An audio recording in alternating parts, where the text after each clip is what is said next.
Στο φάουλ ο Πάλας. Κεφαλιά από τον Καζδοβασίλη και το αριστερό πλασαριστό σου του Αναστόπουλου στέλνει την μπάλα στα δίχτυα. Εδώ ο Αναστόπουλος πανηγυρίζει την επιτυχία του και το γκολ του Ολυμπιακού.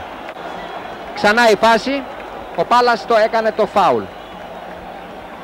Κεφαλιά εδώ από τον Βαμβακούλα και το αριστερό πλασαριστό σου του Αναστόπουλου που στέλνει την μπάλα στα δίχτυα και κάνει έτσι το Ολυμπιακός δόξα 1-0 στο 42ο λεπτό. Αναστόπουλος θα βρει τον Ντόγια. Θα σουτάρει ο Τόγιας και θα στείλει την μπάλα στα δίχτυα 2 λεπτά μετά από την είσοδό του στον αγωνιστικό χώρο.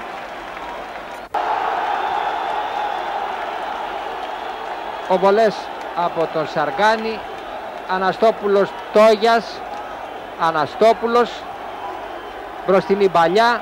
Θα χάσει ο Μετζανάκης και ο Τόγιας θα στείλει την μπάλα στα δίχτυα για να κάνει έτσι στο τελευταίο λεπτό το Ολυμπιακός δόξα 3-0 από τη σέντρα του Αναστόπουλου.